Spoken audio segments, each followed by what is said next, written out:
a follow-up to my previous video 408. This is AJ's two-piece Toyota shaft that was here for a clapped out center bearing, and when I inspected it, I noticed that it was out of phase. So we're going to talk about the out of phase thing and how big that can get in a hurry. So the the midship flange right there, the one behind the center bearing, was out of index, so none of the U-joints would match up to the U-joint at the transmission. So the idea is you want to have all your U-joints in a line.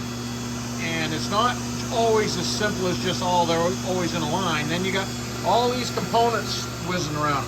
There's 14 separate pieces that all have to play together for this thing to be able to spin fast and not try and rip itself apart. When they're out of index, that means they're out of phase.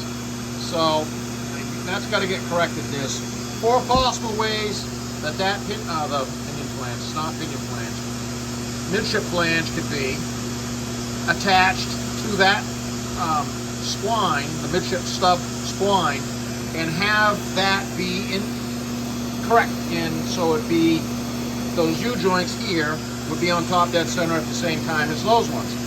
That's a square bolt pattern, so the component that bolts to it, the CV, could bolt on any one of 4 ways. So there's 4 ways that flange could be off. There's 4 ways that could be off. Compound that with this could be index out of phase, and it was.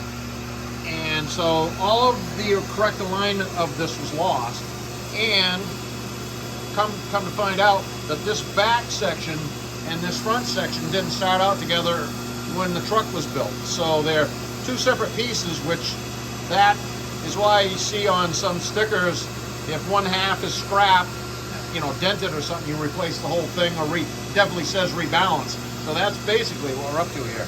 So I put the midship flange on, and I just had to pick one, so I did.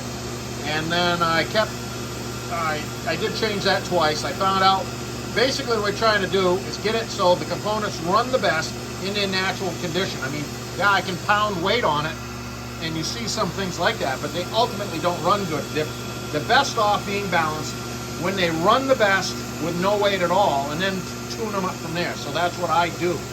And so that's what I did. I found a happy spot for the midship flange, and then I found a happy spot for the CV head in relationship to the midship flange.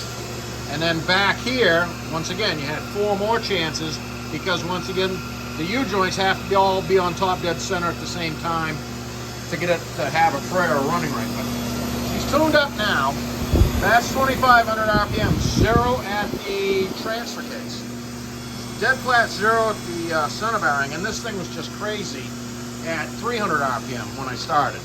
And 0 at the rear axle. So this is a win for AJ's Toyota. I'm going to slow it down here, and I'll show you what I mean about index. I already did on the other video. So all these U-joints are all on top dead center at the same time, but it also matters that the components are in their happiest spot. And I mean, it sounds silly I'm saying happy spot, but that's just the way it is. And that's just basically what we got going on. So the witness marks, I just put them on. There, that component and that component relationship. That flange to that flange, and then down here, this flange to that.